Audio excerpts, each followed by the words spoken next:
महत्त्वाच्या बातम्यांचा घेऊयात सुपरफास्ट आढावा। नाशिकच्या गोदावरी नदीला पूरस्थिती निर्माण झाली। गेल्या आठवड्यात झालेल्या जोरदार पावसामुळे नाशिकातील गंगापूर धरण जवळपास ओव्हरफ्लो झाल्याची माहिती मिळते। त्यामुळे सध्या गंगापूर धरणातून दिवसाला 5100 क्युसेक इतका पाण्याचा विसर्ग करण्यात येतोय। त्यामुळे गोदावरीच्या पाण्याच्या पातळीत मोठ्या प्रमाणात वाढ झाली। नाशिक शहरातील दुतोंड्या मारुतीच्या मानेपर्यंत हे पाणी पोहोचलंय, तर जिल्हा प्रशासनाकडून नदीकाठच्या गावांना सतर्कतेचा इशारा दिला गेलाय। मुंबई विद्यापीठाच्या सर्व विभागाचे 31 जुलैपर्यंत निकाल लावण्याचं आश्वासन शिक्षण मंत्री विनोद तावडेंनी दिलं होतं। मात्र ही डेडलाईन पाळण्यात ते अपयशी ठरताना दिसत आहेत। कारण आर्ट्स आणि काही अभ्यासक्रमांचे 31 जुलैपर्यंत निकाल लावणं शक्य नसल्याचं खुद्द विद्यापीठाच्या अधिकाऱ्यांनीच मान्य केलं।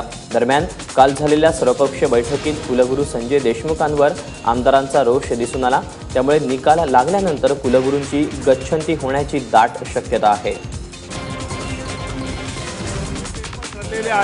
ते पेपर हे वेळेत तपासले जातील या प्रक्रिया पूर्ण केलेली आहे। पुन्हा सांगतो की गुणवत्तेशी कुठेही कॉम्प्रोमाइज नाही। त्यासाठी एकाच 2 दिवस पुढे मागे झाले तरी चिंता नाही, पण गुणवत्तेशी कॉम्प्रोमाइज करायचं नाही हे मात्र आम्ही नक्की ठरवलं आहे। राज्य सरकारच्या भोंगळ कारभारामुळे बीड आणि परभणीत शेतकऱ्यांच्या संयमाचा बांध फुटला। पीक विमा ज्या संकेतस्थळावरून भरायचा आहे ते संकेतस्थळच ओपन होत नसल्यानं बँका पीक विमा भरण्यास असमर्थ ठरत आहेत।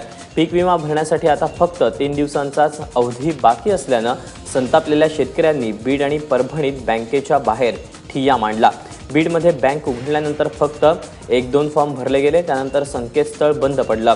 त्यामुळे ठिय्या मांडून शेतकऱ्यांनी अहमदपूर अंबाजोगाई रस्त्यावर रास्ता रोको केला।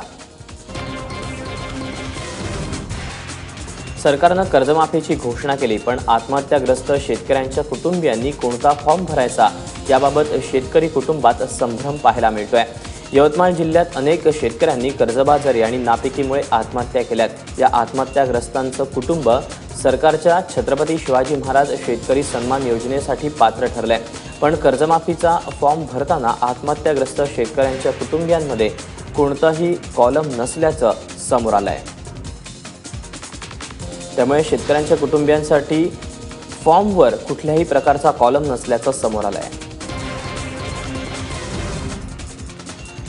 पुन्हा सरसकट कर्जमाफीची मागणी करत आमदार बच्चू कडू आणि राष्ट्रवादीचे नेते जयंत पाटील रस्त्यावर उतरलेत। शिर्डीतल्या घोडेगावमध्ये झालेल्या एल्गार सभेत हजारो शेतकरी सहभागी झाले। सरकारनं सरसकट कर्जमाफी करावी आणि पिकाला हमीभाव द्यावा अशी मागणी सभेत सहभागी झालेल्या शेतकऱ्यांनी केली। सरकारनं मागण्या पूर्ण केल्या नाही तर आणखी तीव्र आंदोलन करू असा इशारा बच्चू कडू यांनी दिला। मंजुळा शेटेचं प्रकरण गाजत असताना विधानसभेत आमदार आशिष शेलारांनी दुसऱ्याच धक्कादायक बाबीकडे लक्ष वेधलं। भायखळा कारागृहात आरोपी इंद्राणी मुखर्जीनं मसाज, फेशियल आणि पेडिक्युअर सारख्या सुविधा घेतल्याची शंका शेलार यांनी व्यक्त केली। महत्त्वाचं म्हणजे या सर्व सुविधांमध्ये मंजुळा शेट्टे यांची मदत घेतली गेल्याची चर्चा होत असल्याचं त्यांनी सांगितलं। त्यामुळे या सर्व प्रकरणावरही सखोल चौकशीची मागणी त्यांनी गृहराज्यमंत्री रणजित पाटील यांच्याकडे केली आहे। मालाडच्या एसआरए घोटाळ्यातील आरोप सिद्ध झाले तर पत्नीसह वधस्तंभावर जाईन, आत्मदहन करेन असं माजी सनदी अधिकारी आणि लेखक विश्वास पाटील यांनी म्हटलंय। मालाडमधल्या एसआरए प्रकल्पातील विकासकांना नियमबाह्य पद्धतीनं लाभ मिळवून दिल्याचा आरोप विश्वास पाटलांवर लावण्यात आला। या प्रकरणी सत्र न्यायालयानं विश्वास पाटील आणि त्यांच्या पत्नीवर गुन्हा दाखल करण्याचे आदेश दिले आहेत। राज्य महिला आयोगानं आयोजित केलेल्या कार्यक्रमात अभिनेता अक्षय कुमारनं आपल्या खासगी आयुष्यातली मोठी गोष्ट सर्वांसमोर उघड केली। लहानपणी आपण सुद्धा नकोसा स्पर्श अनुभवल्याचा खळबळजनक प्रकार त्यानं सांगितला। लहानपणी मित्राच्या घरी जात असताना एका लिफ्टमॅननं आपल्याला चुकीच्या पद्धतीनं स्पर्श केला। हा प्रकार आईवडिलांना सांगितल्यानंतर लिफ्टमॅन विरोधात तक्रार झाली असंही त्यानं सांगितलं।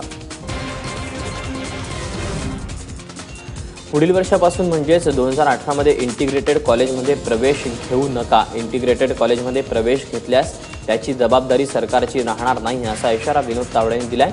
इंटिग्रेटेड कॉलेजकडून मोठ्या प्रमाणावर उकळल्या जाणाऱ्या फी संदर्भात आशिष देशमुखांनी सवाल उपस्थित केला। त्यावर उत्तर देताना विनोद तावडेंनी पुढच्या वर्षीपासून इंटिग्रेटेड कॉलेजवर पूर्णपणे बंदी घालणार असल्याची घोषणा केली। पुढच्या वर्षीपासून इंटिग्रेटेडसाठी जाणाऱ्या विद्यार्थ्यांना 12वीला बसू दिलं जाणार नाही, याची नोंद आजच पालकांनी आणि विद्यार्थ्यांनी घेतली पाहिजे. 9वीच्या इतिहासातील पुस्तकात राजीव गांधी यांची बदनामी करणारा मजकूर मागे घ्या, नाहीतर नागपुरात भाजप नेत्यांना काळं फासू अशी धमकी युवक काँग्रेसनं दिली आहे. 9वीच्या इतिहास आणि नागरिकशास्त्राच्या पुस्तकात राजीव गांधींच्या कारकिर्दीत तंत्रज्ञानात प्रगती झाली अशा उल्लेखाबरोबरच संरक्षण साहित्य खरेदीत भ्रष्टाचार झाल्याचा उल्लेख आहे. शिवाय याच भ्रष्टाचाराच्या आरोपांमुळे पुढच्या निवडणुकीत काँग्रेसचा पराभव झाला असंही पुस्तकात नमूद करण्यात आलं. नागपुरात बहुप्रतीक्षित मेट्रो रेलचा ट्रायल रन ऑगस्ट महिन्यात पार पडण्याची शक्यता आहे.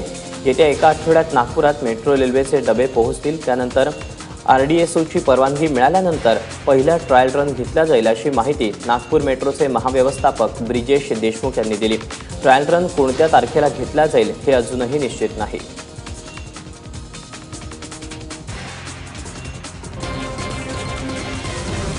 नाशिकमध्ये महिलांकडे बघून अश्लील वर्तन करणाऱ्या तरुणाला अंबड पोलिसांनी ताब्यात घेऊन सोडून दिलं.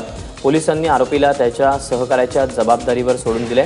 आरोपीला इतक्या सहजासहजी पोलिसांनी सोडून दिल्यानं संताप व्यक्त केला जातोय. आरोपी तरुण हा नाशकातील नामांकित कंपनीत प्रोडक्शन मॅनेजर म्हणून कार्यरत होता. तो मूळचा दिल्लीचा असल्याचं समजतंय. महिला क्रिकेट विश्वचषकाचं उपविजेतेपद पटकावणाऱ्या भारतीय महिला क्रिकेटपटूंवर कौतुकाचा वर्षाव होतोय. राज्य सरकारनंही भारतीय महिला संघाच्या कामगिरीचं कौतुक करत विधानसभेत अभिनंदन प्रस्ताव मांडला.